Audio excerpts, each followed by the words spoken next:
तो हेलो दोस्तों, आज हम लोग फ्रेंच फैनन के बारे में पढ़ेंगे। इनका टाइम पीरियड 1925 से 1961 के बीच में रहा है और ये एक प्रकार से कॉलोनिस्ट थिंकर है।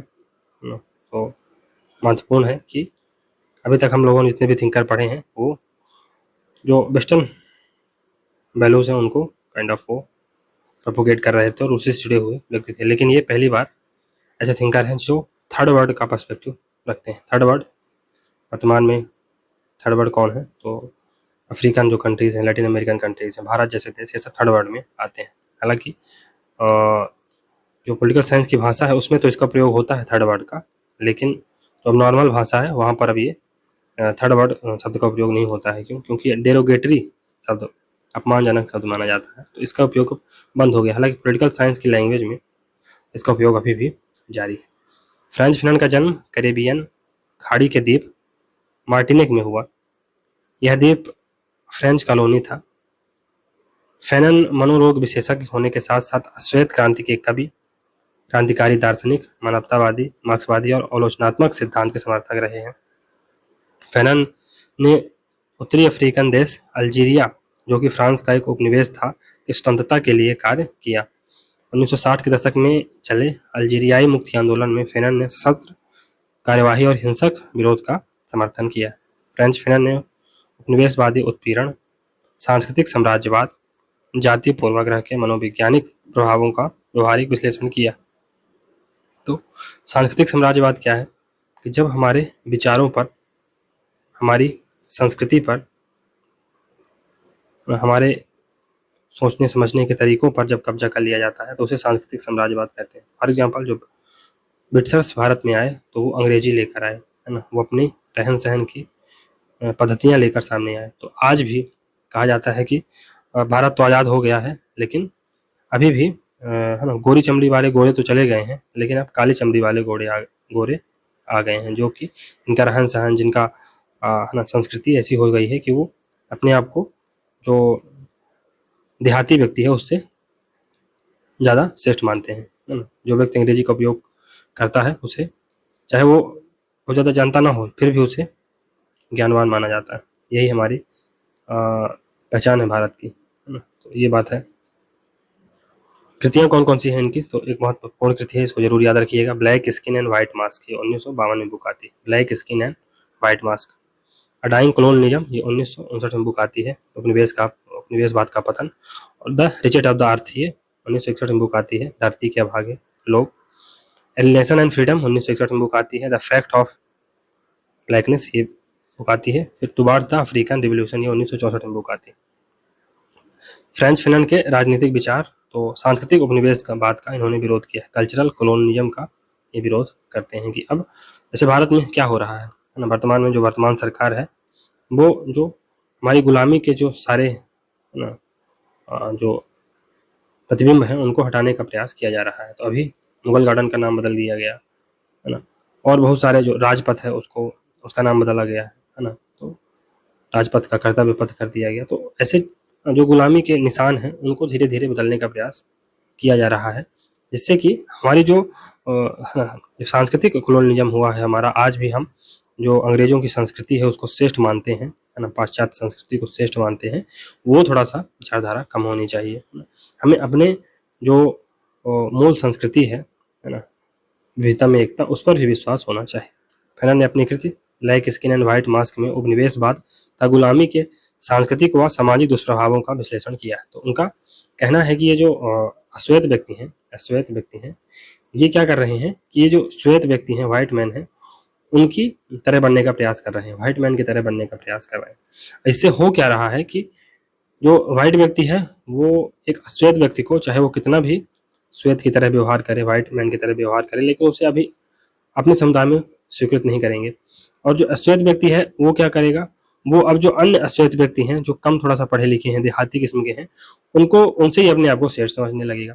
तो अब ये ना तो घर का कुत्ता है ना, घर का कुत्ता, अभी ना घाट का, क्या कहते हैं उसको, है ना, क्या कहते हैं कि धोबी कुत्ता ना घर का ना घाट का। तो इनकी स्थिति ऐसी हो गई है ना, तो ये बात है। तो फैनन ने रुडयार्ड किपलिंग, इनका नाम आपने कभी सुना भी होगा। तो रुडयार्ड किपलिंग द्वारा समर्थित व्हाइट मैन्स बर्डन थ्योरी श्वेत जाति का भार का विरोध किया। तो बेसिकली जो व्हाइट मैन्स बर्डन थ्योरी क्या है, जब अंग्रेज भारत में आए तो उनका कहना था, उन्होंने इस प्रकार की विचारधारा का प्रतिपादन किया कि हम लोग सिविलाइजिंग मिशन पर आए हुए हैं, हम लोग यहाँ जो भारतीय उपमहाद्वीप में जो लोग रहते हैं वो बर्बर हैं, है ना, वो बर्बर हैं, असभ्य हैं, इन्हें हम सभ्य करने आए हुए हैं, है ना, हमारा एक हमारे ऊपर भार है ना, व्हाइट्समैन हमारे ऊपर भार है कि हम इन लोगों को सभ्य करने आए हैं, हम आपका शोषण वोषण करने न हो आए हैं, हमको कोई फायदा नहीं है यहाँ आने का, हमारा केवल एक उद्देश्य है कि हम लोग आप लोगों को सभ्य बना सकें, आप बर्बर हैं इसका, इसलिए आपको सभ्य बनाना हमारा दायित्व है। खनन के अनुसार श्वेत जातियां नस्ली श्रेष्ठता के भाव से ग्रसित हैं। जाति व सांस्कृतिक श्रेष्ठता के इनके नकली मुखौटे के पीछे इनका जो मूल मंतव्य क्या है, तृतीय विश्व के गुलाम देशों की भौतिक और मानवीय संसाधनों का दोहन व शोषण कर अपने पूंजीवादी आर्थिक हितों की पूर्ति करना। तो जो ईस्ट इंडिया कंपनी थी, ब्रिटिश ईस्ट इंडिया कंपनी, उसका मूल उद्देश्य क्या था कि भारत में जो धन संपदा है उसका लूटपाट करना, उससे ब्रिटेन ले जाना। लेकिन इसका वो कह किस प्रकार से रहे थे कि हम सिविलाइजिंग मिशन पर आए हैं, आप लोगों का कल्याण करने के लिए हम आए, जबकि उनका उद्देश्य कुछ दूसरा था। खनन के अनुसार श्वेत जाति का भार अश्वेत जातियों को सभ्य बनाने का भार श्वेत जातियों पर है, एक कपोल कल्पना है। क्रूर गोरी जातियों की सांस्कृतिक श्रेष्ठता का यह भाव अश्वेत लोगों के मस्तिष्क और मनोविज्ञान पर हीन भावना के गहरे घाव करता है ना। तो ऐसा कहा जाता है कि 1857 की क्रांति के बाद अंग्रेजों ने महिलाओं, बच्चों, बुजुर्गों को है ना चौराहे पे दौड़ा के मारा। क्यों? है ना, चौराहे पर उनको फांसी थी, है ना, ओपन हैंगिंग का कॉन्सेप्ट था पहले। क्यों? क्योंकि उनका मानना था कि भारतीय जो लोग हैं उनके मन में हमेशा के लिए ये बात रह जाए कि कभी अंग्रेज आए थे और इतनी दरिंदगी उन्होंने की थी, तो वो कभी सर उठाने की सोचे ही ना। अश्वेत व्यक्ति अपनी सांस्कृतिक हीनता के कलंक से मुक्ति के लिए श्वेत मालिक की संस्कृति, रीति रिवाज तथा भाषा अपनाने की कोशिश करता है ताकि उसके बराबर आ सके, पर इस सारी प्रक्रिया में वह अपनी संस्कृति और भाषा से अलगाव, एलिनेशन का शिकार हो जाता है और कुंठित हो जाता है। तो ऐसा कहा जाता है कि नेहरू जी अंग्रेजों से बड़े भी अंग्रेज थे, लेकिन क्या हुआ उनके साथ, क्या हुआ, वो ना तो है ना अंग्रेज उन्हें अपनी कम्युनिटी में एक्सेप्ट नहीं कर रहे थे, और भारतीयों को वो भारतीयों से अपने आप को, जो देहाती भारतीय थे, जो आम भारतीय थे, उनसे अपने आप को श्रेष्ठ समझते थे, तो वो एलिनेशन का शिकार हो गया। बेसिकली ऐसे व्यक्ति एलिनेशन का शिकार हो जाते हैं। फैनन के अनुसार जैसे श्वेत जाति का भार एक मिथक है, वैसे ही श्वेत जाति के गौरव का भाव भी एक मिथक। श्वेत जाति के गौरव का भाव भी एक मिथक है, जिसका उपयोग कई देशी नेता एक तंत्री और तानाशाही शासन स्थापित करने में कर सकते हैं। इसलिए हमें श्वेत जाति के गौरव को भी एक मिथक मानना चाहिए, एक मिथ मानना चाहिए। अगर नहीं मानेंगे तो क्या होगा कि जो देशी नेता होंगे वो इसका उपयोग, है ना, जब अश्वेत जाति का गौरव होगा, कब होगा, जब हम अपनी जो पुरानी संस्कृति है ना, उसको इन्वोक करेंगे, उसको महान बताएंगे, है ना, तो ऐसा क्या होगा कि हम लोग तानाशाही की ओर बढ़ने लगेंगे, इससे ऐसा हो जाएगा। फैनन ने अपनी कृति अडाइंग कॉलोनियलिज्म में अल्जीरिया के मुक्ति संग्राम व पुरातन अश्वेत सांस्कृतिक प्रथाओं की वापसी का सकारात्मक वर्णन किया है। मार्क्सवाद के साथ प्रजातिवाद का सम्मिश्रण। फैनन के अनुसार परंपरागत मार्क्सवादी विचार में रंग भेद नीति का विरोध नहीं करते हैं। क्यों? क्योंकि जो परंपरागत ऑर्थोडॉक्स मार्क्सिस्ट हैं, बेसिकली वो वेस्टर्न कल्चर में ही पढ़े बढ़े लोग थे, है ना। उनका जो मेन विरोध किससे था, उनका मेन विरोध कैपिटलिस्ट के साथ था, है ना। वो जो इंडस्ट्रियल वर्कर्स थे उनके हित में बात करते थे। तो वो खुद ही जो है ना गोरे थे ना, खुद ही वो वाइट मैन थे, है ना, यूरोपीय संस्कृति में पले बड़े थे, तो है ना उनको रेशियल डिस्क्रिमिनेशन झेलना नहीं पड़ा था, इसलिए वो उसकी बहुत बात नहीं करते हैं। क्यों? क्योंकि वो उस चीज़ से गुजरे ही नहीं थे, तो उन्हें उसका कष्ट पता नहीं था। इसमें केवल सर्वहारा वर्ग और बुर्जुआ वर्ग का विचार था, इसलिए यह तीसरे विश्व के लिए उपयोगी नहीं है। तीसरे विश्व में साम्राज्यवाद के साथ साथ रंग भेद नीति द्वारा भी शोषण विद्यमान। उसने प्रसिद्ध रचना black skin and white mask की 1852 में आती है ये बुक, में कहा कि श्वेत प्रजातियों द्वारा अश्वेतों पर सांस्कृतिक प्रभाव स्थापित किया गया। आधुनिक यूरोपीय संस्कृति से एशिया अफ्रीका की भलाई नहीं हो सकती है। निग्रो प्रजातियों के साथ भेदभाव को प्रदर्शित करने के लिए निग्रिट्यूड शब्द का प्रयोग किया। स्वतंत्रता संग्राम और क्रांति संबंधी विचार। फैनन ने अपनी पुस्तक द रिचेट ऑफ द अर्थ, जो कि 1961 में आती है, तृतीय विश्व के देशों, विशेषकर अफ्रीकन देशों के स्वतंत्रता संग्राम और मुक्ति आंदोलनों का विश्लेषण किया है। इसमें फैनन के अनुसार उपनिवेशवाद से मुक्ति के लिए शहरी मध्यम वर्ग अफ्रीकन संस्कृति की ओर लौट चलने की प्रेरणा व श्वेत जाति के गौरव आदि उपयुक्त आधार नहीं है, बल्कि इसके लिए क्रांति आवश्यक है। क्रांति में देहाती किसान व पतित सर्वहारा यानी लंपेन प्रोलेटेरिएट की भूमिका महत्वपूर्ण होगी। औद्योगिक सर्वहारा तो क्रांति विरोधी है ना। अफ्रीका में तो जो इंडस्ट्रियल वर्कर है या इंडस्ट्रियल प्रोलेटेरिएट क्लास है, अच्छा वो क्रांति का विरोधी क्यों है? क्योंकि जब अंग्रेजों ने लूटपाट की या अंग्रेजों ने या जो यूरोपियों ने जो लूटपाट की तो उसका एक हिस्सा उन्होंने इनको दे दिया। अब ये क्रांति का विरोध करते हैं और जो कैपिटलिस्ट है उनके समर्थन में बात करते हैं, तो ये साथ नहीं देंगे, बल्कि जो लंपेन सर्वहारा है और किसान वर्ग है यही केवल साथ दे सकते हैं। गांधी की भांति फैनन भी औद्योगिकरण व तकनीक का विरोध करता है, क्योंकि यही उपनिवेशिक प्रभुत्व व गुलामी का मूल कारण। फैनन की क्रांति के लिए स्वतः स्फूर्त चेतना को आवश्यक मानता है कौन? फैनन। और मार्क्स की तरह वह भी स्वतः स्पॉन्टेनियस रिवोल्यूशन को, स्पॉन्टेनियस कॉन्शियसनेस को महत्वपूर्ण मानता है। नव मानव की अवधारणा, न्यू मैन का कॉन्सेप्ट क्या है? रिचर्ड ऑफ द अर्थ पुस्तक में फैनन ने नव मानव की अवधारणा दी है, ये भी याद रखिएगा। नव मानव सृजनात्मक स्वतंत्रता से लैस होगा, वह सांस्कृतिक साम्राज्यवाद के मानसिक व मनोवैज्ञानिक प्रभावों से पूर्णतः मुक्त होगा, उस पर श्वेत जाति के भार और श्वेत असली श्रेष्ठता का कोई प्रभाव नहीं होगा, वह अपनी जड़ों और संस्कृति से जुड़ा हुआ मानव होगा। फैनन का मानना है कि क्रांति के माध्यम से आर्थिक और सांस्कृतिक साम्राज्यवाद का अंत कर तृतीय विश्व की समस्याओं के साथ नवीन मौलिक हल ढूंढे जाएंगे। आर्थिक और सामाजिक विकास तथा पुनर्निर्माण के लिए पाश्चात्य मॉडल की बजाय स्थानीय हल खोजे जाएंगे। तो गांधी क्या कहते हैं? गांधी जी क्या कहते हैं कि अपन को अगर पूर्ण रूप से स्वतंत्रता चाहिए तो अपने को विलेज रिपब्लिक का कॉन्सेप्ट गांधी जी देते हैं, विलेज रिपब्लिक का कॉन्सेप्ट देते हैं। गांधी जी का मानना था कि जो भारत है, भारत की जो आत्मा है वो गांवों में भी निवास करती है, तो इसलिए हमें लोकलाइज्ड सोल्यूशन ढूंढने पड़ेंगे किसी भी प्रॉब्लम के, है ना। ये बात, ऐसे वातावरण में नव मानव का विकास होगा। यह नव मानव अपनी जड़ों की ओर लौट जाएगा और उसका अलगाव समाप्त हो जाएगा, है ना। तो नव मानव होगा वो किसी प्रकार के पूर्वाग्रह से ग्रसित नहीं होगा, है ना। उस पर सांस्कृतिक प्रभाव, है ना, नहीं होगा, और वो अपनी मूल भावना रखेगा, अपने मूल विचार प्रकट करने के काबिल होगा, इतनी उसके अंदर चेतना डेवलप हो जाएगी।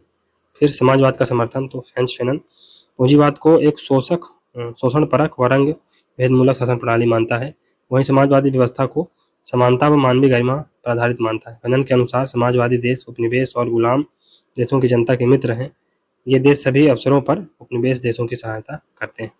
फिर हिंसा की अनिवार्यता, तो परंपरागत मार्क्सवादी विचारकों की तरह फैनन भी हिंसा को ऐतिहासिक विकास का आवश्यक बल मानता है। बंदूकों व तोपों के प्रहार से ही यूरोपियंस ने अफ्रीकों को गुलाम बनाया था। तो अंग्रेजों ने जो भारत में कब्जा किया तो, है ना, डंडे के दम पर ही किया ना।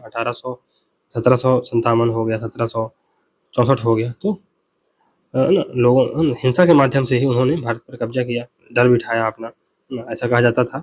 उन्हें ऐसी मानसिकता बनवा दी थी, है ना, अपने साहित्य अपने कृतियों के माध्यम से, कि ऐसा कहा जाता था कि अंग्रेज, है ना, अजय हैं, उनको जीता ही नहीं जा सकता, ऐसे उन्होंने विचारधारा फैला दी थी। तो ऐसा उन्होंने हिंसा के माध्यम से ही किया।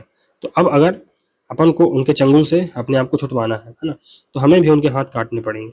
इस औपनिवेशिक हिंसा का जवाब केवल सशस्त्र संघर्ष के द्वारा ही अफ्रीकी दे सकते हैं। सशस्त्र व खुला संघर्ष एकमात्र पद्धति है जो अफ्रीकी क्रांतिकारियों को उपलब्ध है। फैनन जनता के द्वारा हिंसा का प्रयोग, उनके नेताओं के द्वारा हिंसा का संगठन प्रशिक्षण, ये सामाजिक सत्यों को समझने के लिए जन समूहों को सक्षम बनाता है। हिंसा के द्वारा ही वे इन सच्चाइयों का मर्म समझ सकते हैं। यूरोपियों ने हमारे महादेशों पर हाथ डाला है और हमें उनकी उंगलियां काटना होगा ताकि वे हमें छोड़ दें, ये बात है। तो नेक्स्ट है किसान क्रांति के अग्रदूत व ध्वजवाहक। तो ये कैसे होगा?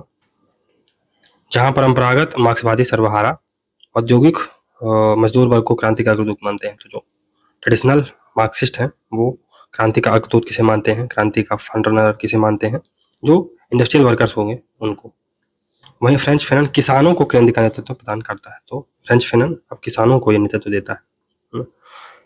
फैनन का मानना है कि औपनिवेशिक व गुलाम देशों में कृषक वर्ग ही एकमात्र क्रांतिकारी वर्ग है, क्योंकि उन्हें क्रांति से कोई हानि नहीं होगी कुछ लाभ नहीं होगा। क्यों? क्योंकि उनके पास ज़मीन रह नहीं गई है। जो ज़मींदार हैं बड़े-बड़े, वो सब अपने जो ज़मीन है उसको हड़प लिया गया है उनके द्वारा, तो उनके पास कुछ होने के लिए है नहीं। तो यही क्रांति करेंगे क्योंकि उनके पास कुछ होने के लिए नहीं। वर्ग व्यवस्था से ये बाहर हैं, भूखे हैं। किसान सोचतों में पहला ऐसा समूह है जो समझ लेता है कि हिंसा से उसे कुछ लाभ ही होगा, ऐसा उनका मानना है। फ्रेंच फेनन के क्रांति के सिद्धांत में औद्योगिक मजदूर यानी सर्वहारा अफ्रीका में एक सुविधाभोगी वर्ग बन गया है जो बुर्जुआ का मित्र है और क्रांति का विरोधी है। क्यों? क्योंकि जो सर्वहारा वर्ग है, सर्वहारा वर्ग औद्योगिक मजदूर हैं, इन्हें जो बुर्जुआ वर्ग है, कैपिटलिस्ट क्लास है, उसका मित्र कहता है फेनन अफ्रीकी देश में। क्यों? क्योंकि जो बुर्जुआ वर्ग है, कैपिटलिस्ट क्लास है, उन्होंने जो सर्वहारा वर्ग है, इंडस्ट्रियल मजदूर हैं, उनकी भलाई के लिए थोड़े बहुत काम किए हैं। तो इसलिए अभी क्रांति का विरोधी बन गया है और बुर्जुआओं का मित्र बन गया है। इसका कारण यह है कि बुर्जुआ राष्ट्रीय संसाधनें बुर्जुआ वर्ग जो राष्ट्रीय संसाधनों की जो भी कुछ लूट करता है उसका एक हिस्सा वह संगठित मजदूर वर्ग को दे देता है। अधिकांश बुद्धिजीवी वर्ग भी लूट में अपना हिस्सा प्राप्त कर बुर्जुआ का सहयोग करते हैं। बुर्जुआ और सर्वहारा वर्ग का यह आपसी सामंजस्य फेनन की मौलिकता को दिखाता है। फेनन का मत है कि अफ्रीका में जनवादी सशस्त्र क्रांति करने के लिए जो सक्षम क्लास है वो केवल कृषक वर्ग ही है। शहरों का लंपन सर्वहारा, लंपन सर्वहारा, फॉर एग्जाम्पल दुकानों, होटलों, घरों काम करने वाले छोटे मोटे अपराधी, जेब कतरे, भिखारी इत्यादि वर्ग इस क्रांति में किसानों का परम मित्र होता है क्योंकि उनकी यादों में अब भी गाँव जिंदा है। हालांकि जो मार्क्स है लंपन सर्वहारा को इन सब चीज़ों से बहुत दूर रखता है ना, ये नकारा समझता है कौन? मार्क्स। जबकि फेनन इनको ले आते हैं ना क्रांति का एक अग्रदूत बनाने के लिए। धरती के अभागे, the Richard of the earth, ये क्या है? तो फेनन की एक प्रसिद्ध पुस्तक है जिसकी यह प्रस्तावना है। तो फेनन की इस प्रसिद्ध पुस्तक की प्रस्तावना महान फ्रांसीसी अस्तित्ववादी मार्क्सवादी विचारक जीन पाल सार्त्रे ने लिखी, रिचर्ड ऑफ द अर्थ की। यह पुस्तक तब लिखी गई 1966 में जब अल्जीरियाई स्वतंत्रता संग्राम अपने उफान पर था। यह पश्चात साम्राज्यवादी शक्तियों के आर्थिक और मनोवैज्ञानिक शोषण का जीवंत दस्तावेज है। फ्रेंच फेनन इसमें व्यक्ति पूजा यानी हीरो वर्शिप, पश्चिमी संस्कृति और अतीत की अफ्रीकन संस्कृति के गुणगान से बचने को सलाह देते हैं। क्यों? पश्चिमी संस्कृति को तो ठीक है, गुणगान अपना करिए, व्यक्ति पूजा मत करिए, तो ठीक है, लेकिन अतीत की अफ्रीकन संस्कृति का भी ये गुणगान करने से बचने के लिए सलाह क्यों देता है? क्यों? क्योंकि अगर आप पुराने रीति रिवाजों में जाएंगे तो फिर आप है ना अपने जो पुराने कल्चर हैं, उन ट्रेडिशन हैं, उनको जब इन्वोक करेंगे तो फिर से आप वही डिक्टेटरशिप, तानाशाही, है ना, एक व्यक्ति के राज की तरफ चले जाएंगे। तो इसलिए उसका भी बहुत ज़्यादा गुणगान नहीं होना चाहिए। गुलाम अफ्रीकन की हिंसा के बारे में फेनन लिखते हैं कि यह अदमनीय हिंसा ना तो शोर शराबा है, ना ही बर्बर प्रथाओं का उभार है, ना ही असंतोष का परिणाम, यह मनुष्य द्वारा स्वयं का पुनर्निर्माण है। तो कुल मिला के फेनन हिंसा को महत्वपूर्ण मानते हैं, इसके माध्यम से जो जंजीर में जकड़े हुए हम लोग हैं, कौन लोग? जो अफ्रीकी समाज के लोग हैं, उनको अगर उस जो सर्वहारा बुर्जुआ वर्ग है उसके चंगुल से बाहर आना है तो उसे उन जंजीरों को तोड़ना होगा और इसलिए उसको जो सर्वहारा जो बुर्जुआ वर्ग है उसके हाथों को काटना पड़ेगा। तो इसमें जो दोस्तों थोड़ा सा हम लोग हैबरमास पढ़ रहे थे तो यहाँ पर थोड़ा सा ये आवाज़ चली गई थी वीडियो में, तो इसलिए एक बार इसको फिर से कराने का प्रयास है। हालांकि आप लोगों ने किसी ने इस ओर ध्यान नहीं दिया, इसका मतलब है कि आप लोगों ने पूरा वीडियो देखा ही नहीं है। चलिए फिर भी मेरा तो काम है पूरा करवाना, तो इसको देख लेते हैं। हैबरमास ने 3 प्रकार के ज्ञान बताए हैं। कौन कौन से? पहला तकनीकी ज्ञान है। तकनीकी ज्ञान ऐसा ज्ञान है, फॉर एग्जाम्पल आप इंजीनियरिंग करते हैं, बीटेक करते हैं, तो ये तकनीकी ज्ञान है और इसका उपयोग क्या होता है? इस ज्ञान का हम किसी न किसी उद्देश्य या भौतिक आवश्यकता की पूर्ति के लिए इसका उपयोग करते हैं और इसमें विज्ञान से संबंधित अनुभववादी विश्लेषणात्मक सिद्धांत यानी एम्पिरिको एनालिटिकल थ्योरी आती हैं। तो इसका कोई ना कोई उद्देश्य होता है, इसके माध्यम से हम अपनी भौतिक आवश्यकताओं की पूर्ति कर सकते हैं। फिर एक होता है प्रैक्टिकल नॉलेज या प्रयोगात्मक नॉलेज, इसे अरिस्टोटल फ्रोनेसिस कहता है। तो इसमें विभिन्न व्यक्तियों या सामाजिक समूह के मध्य अंतःक्रिया का संवाद होता है, अंतःक्रिया व संवाद होता है। इसमें भाषा भूमिका महत्वपूर्ण होती है। इसलिए हैबरमास इस प्रकार के ज्ञान से जन्मे सिद्धांत को भाष्य विज्ञान सिद्धांत यानी हर्मेनेटिक्स थ्योरी कहते हैं। यह ऐतिहासिक व्याख्यात्मक होता है और समाज विज्ञान, सौंदर्य शास्त्र और इतिहास इसी प्रकार का ज्ञान होता है। उद्धारक ज्ञान यानी इमेंसिपेटरी नॉलेज क्या है? मुक्तिदाता ज्ञान। तो यह ज्ञान हमारी स्वच्छ चिंतन व आलोचनात्मक चिंतन की क्षमता से संबंधित है। समाज में इसी ज्ञान के कारण शक्ति प्राप्ति के लिए संघर्ष होता है। नारीवादी सिद्धांत, विश्लेषण सिद्धांत इसी के अंतर्गत आते हैं। थोड़ा सा आधुनिकता और ज्ञानोदय के बारे में देख लेते हैं, तो किस प्रकार मॉडर्निटी और एनलाइटनमेंट आया उसको देख लेते हैं। तो 16वीं सदी थी, उसके बाद 16वीं सदी व उसके बाद यूरोप में धर्म सुधार आंदोलन, पुनर्जागरण, वैज्ञानिक व तकनीक उन्नति, वाणिज्यवाद, औद्योगिकरण के कारण समाज व अर्थतंत्र आदि में जो नवीन परिवर्तन हुए उसे ज्ञानोदय यानी एनलाइटनमेंट कहा जाता है। इस ज्ञानोदय के कारण यूरोपीय समाज मध्ययुगीन धार्मिकता, अंधविश्वासों और रूढ़िवादिता से बाहर आकर एक परंपरागत समाज से आधुनिक समाज की ओर बढ़ा। तो जो प्राचीन मध्यकाल को अंधकार का युग कहा जाता है। अंधकार का युग क्या कहा जाता है? क्योंकि जो ग्रीक लर्निंग थी जिसे प्लेटो और एरिस्टोटल के माध्यम से समझा जा सकता है, उसे यूरोप ने पूरी तरह भुला दिया और अब समाज में, मध्यकालीन समाज में केवल धर्म का बोलबाला हो गया। तो चर्च हर चीज को कंट्रोल करने लगी, आपके पर्सनल से लेके प्रोफेशनल, पर्सनल से लेके पब्लिक, हर स्फीयर को चर्च कंट्रोल करने लगी। इवन राजा भी कमजोर हो गया। तो इस कारण क्या हुआ कि धीरे धीरे धर्मांधता आ गई, है ना। इसलिए इस युग को अंधकार का युग कहा जाता है। लेकिन बाद में हर क्षेत्र में, यूरोप में जो परिवर्तन हुए उसके कारण क्या हुआ कि जो एक परंपरागत समाज बन चुका था अभी तक मध्यकालीन युग में, कौन? यूरोप, तो अब वो आधुनिक समाज की ओर बढ़ा। और इसमें हम लोगों ने मैकियावेली के बारे में पढ़ा है कि कैसे ये ट्रांजिटरी थिंकर है, इसमें सॉवरेनिटी का कॉन्सेप्ट देते रह गया, लेकिन इसको पूरा किसने किया था? हॉब्स ने पूरा किया था। और यहीं से हम आधुनिकता की लहर देख सकते हैं। तो आधुनिकता में क्या हुआ कि व्यक्ति की विवेकशीलता, तार्किकता, है ना, व्यक्ति के रेशनैलिटी, रीजन और स्वतंत्रता को महत्व दिया गया। विज्ञान, तर्क, उदारता, सार्वभौमिकता, धर्मनिरपेक्षता, व्यक्तिवाद, अनुभविकता यानी एम्पिरिसिज्म आदि आधुनिकता के केंद्रीय तत्व हैं। 18वीं सदी के यूरोप में प्रबोधन काल एनलाइटनमेंट से ने समता, स्वायत्तता और कल्याणकारी राज्य के मूल्यों का विकास किया। तो समता, समानता और ब्रदरहुड, ये सब कॉन्सेप्ट कौन देता है? रूसो देता है ना। तो लिबर्टी, फ्रेटर्निटी और इक्वलिटी, ये कॉन्सेप्ट, इसका नारा किसने दिया था? रूसो ने दिया था। हेबरमास का कहना है कि आधुनिकता का युग बीता नहीं है, हाँ उसकी परियोजना अधूरी रह गई है। आधुनिकता एक असमाप्त बहस है। 200-250 वर्ष पहले प्रबोधन युग, ज्ञानोदय में मनुष्य की बेहतरी के जो सपने देखे गए थे, 20वीं सदी के औद्योगिक समाज, टेक्नोलॉजी, मीडिया व उपभोक्ता बाद में बुरा हाल जरूर हुआ है, लेकिन प्रतिरोध अभी भी संभव है। तो ये थोड़ा सा रह गया था दोस्तों, तो यहाँ से तो हमने कवर ही किया था, तो ये थोड़ा सा रह गया था, आप लोगों ने ध्यान नहीं दिलवाया। इसका मतलब है कि आप लोग पूरा वीडियो नहीं देखते हैं, और नहीं ही देखते हैं। क्यों? क्योंकि उसका जो एवरेज वॉच टाइम है 1 या 2 मिनट रहता है, तो नहीं देखते हैं। चलिए कोई बात नहीं। तो चलिए मिलते हैं अगले थिंकर के साथ, तब तक के लिए goodbye. Thank you very much for discussion.